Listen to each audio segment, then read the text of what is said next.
Héroe o dictador envuelto en la bandera de la libertad. Ese es el fantasma que persigue a Simón Bolívar hasta el día de hoy, un hombre capaz de liberar naciones enteras, pero también acusado de concentrar demasiado poder, romper alianzas y ver cómo su sueño se derrumbaba entre traiciones, guerras y sangre. Hoy no vengo a defenderlo ni mucho menos a condenarlo, vengo a contarte la historia real, sin filtros, para que tú decidas quién fue realmente el libertador. Si te gusta este tipo de contenido y quieres seguir descubriendo más curiosidades de la historia, suscríbete al canal y activa la campanita para no perderte de nada. Y si te gusta este video, también puedes dejarme tu like. Hola, soy Natalia, esto es Nativerso y hoy vamos a recorrer la vida de Simón Bolívar. Simón José Antonio de la Santísima Trinidad Bolívar Palacios y Blanco nació en Caracas un 24 de julio de 1783 en el seno de una familia criolla muy rica, pero esa riqueza no le dio una infancia feliz.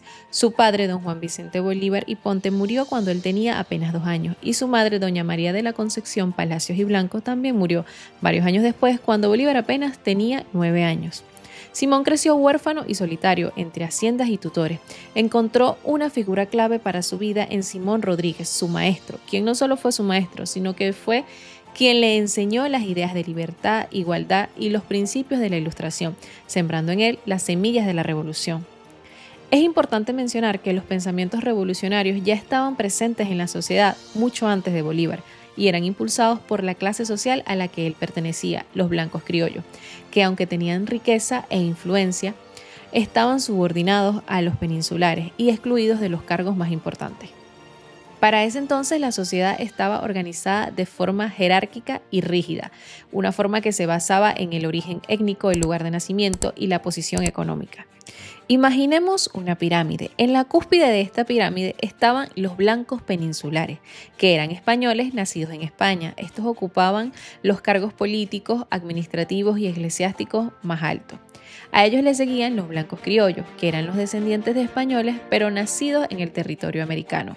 Eran grandes propietarios de tierras, hacendados, comerciantes, pero como les acabo de decir hace un momento, no podían tener puestos importantes en la administración gubernamental. Luego seguían los mestizos, que eran la mezcla de blancos e indígenas, y en algunos casos podían ser la mezcla de blancos y afroamericanos. Constituían un grupo muy numeroso y ocupaban oficios artesanales, de comercio menor y labores agrícolas. Después estaban los indígenas, que eran la población originaria, vivían en pueblos indios supervisados por las autoridades coloniales y estaban obligados a pagar tributo, aunque legalmente la corona buscaba protegerlos. Y en el último de los escalones tenemos a los afrodescendientes, que generalmente eran esclavos traídos principalmente de África. Ellos trabajaban las plantaciones de cacao, haciendas, minas y tareas domésticas. No tenían derechos legales y su movilidad era casi nula. Y bueno, continuando con la vida de Bolívar, a los 16 años viajó a España, aprendió, se formó y conoció a María Teresa del Toro, la mujer con la que se casó en el año de 1802. Luego de casarse, Bolívar volvió a Venezuela con su esposa, pero el destino lo golpeó fuertemente, ya que María Teresa murió pocos meses después de fiebre amarilla. Bolívar quedó absolutamente devastado y se marchó a Europa de nuevo, buscando respuestas. Fue allí en el año de 1805, en Roma, frente al Monte Sacro, donde pronunció su juramento de libertad. Dijo textualmente: «Juro que no daré descanso a mi brazo ni reposo a mi alma hasta romper las cadenas que oprimen a mi patria». Cuando estallan los movimientos independentistas en el año de 1810, Bolívar regresa decidido, ayuda a formar la Primera República de Venezuela, pero la inexperiencia política y las divisiones internas la hacen caer. Bolívar huye, pero no abandona la causa. Decide convertirse en un soldado de la libertad. En 1813 inicia la campaña Admirable. Bolívar avanza desde el norte de Colombia hasta Caracas, liberando ciudad tras ciudad. Y al entrar triunfante en la capital recibe el título de El Libertador. Pero las guerras nunca son lineales. Ese triunfo no duraría.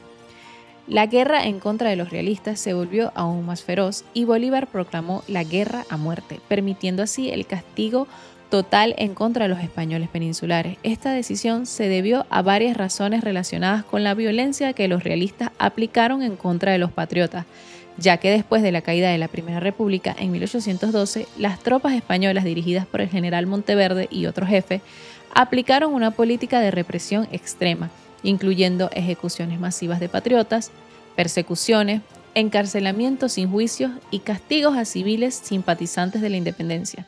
Bolívar consideró que España estaba usando la guerra de exterminio y que era necesario responder proporcionalmente a ello. Aún así, la República cae de nuevo. Bolívar debe exiliarse en Jamaica, donde escribe la Carta de Jamaica, una visión increíble sobre el futuro de América. De allí viajó a Haití, donde el presidente Alexander Pétion se convirtió en uno de sus aliados más decisivos, dándole armas, barcos y apoyo.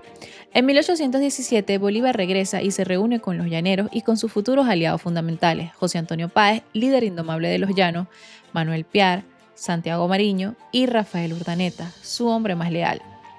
En ese entonces, toma una decisión casi suicida: cruzar los Andes para atacar Nueva Granada desde donde nadie lo esperaba.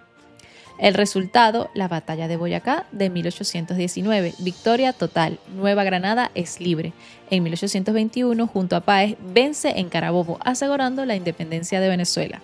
Y nace así la Gran Colombia, el sueño político de Bolívar. Pero Bolívar no se detiene y viaja al sur. En Perú lucha contra los últimos realistas. En Ecuador se une a las campañas de Antonio José de Sucre. Y en 1824 Sucre vence en Ayacucho, el golpe final al Imperio Español. Bolívar queda como libertador de Venezuela, Colombia, Ecuador, Perú y Bolivia. Algo que es importante mencionar es que mientras estuvo en Ecuador conoció a quien sería su gran amor hasta el día de su muerte, Manuela Sáenz, una mujer culta, carismática y políticamente comprometida con la causa independentista. Se conocieron en una recepción social organizada en su honor y la conexión entre ambos fue inmediata. Volviendo a la parte política de la vida de Bolívar, mientras éste iba ganando territorios, también iba perdiendo amigos. En la Gran Colombia, Francisco de Paula Santander, su vicepresidente y aliado durante los primeros años, empezó a chocar fuertemente con sus ideales. Santander quería leyes institucionales y límite al poder, mientras Bolívar quería un gobierno fuerte para mantener el continente recién liberado. Las tensiones crecen hasta que ocurre el atentado septembrino, que fue el nombre que se le dio a un atentado en contra de Bolívar en el año 1828. Es importante mencionar que quien salvó la vida de Bolívar en ese atentado fue Manuela Sáenz, motivo por el cual a ella se le conoce como la libertadora del Libertador. Y pues fue así, Bolívar sobrevivió, pero la confianza en Santander se rompería para siempre, ya que fue uno de los principales sospechosos de haber orquestado este atentado en contra de Bolívar, motivo por el cual fue desterrado, y posteriormente la Gran Colombia empezó a fragmentarse. En 1830, agotado física y mentalmente, Bolívar renuncia. Su proyecto político se rompe. Venezuela se separa, Colombia cae en conflicto, Sucre es asesinado, sus enemigos lo acusan de querer la dictadura y muchos de sus aliados lo abandonan. Bolívar enfermó de tuberculosis y decide exiliarse, pero no alcanza a salir. El 17 de diciembre de 1830 muere en la quinta de San Pedro Alejandrino, en Santa Marta. Sus últimas palabras fueron: «Si mi muerte contribuye a que cesen los partidos y se consolide la unión, yo bajaré tranquilo al sepulcro». Simón Bolívar fue un ser humano lleno de dudas y contradicciones, un hombre capaz de liberar medio continente, pero incapaz de evitar que se fracturara. Soñó con la unidad y murió viendo cómo todo se desmoronaba. Dime en los comentarios cuál es tu opinión. ¿Fue un héroe o un tirano?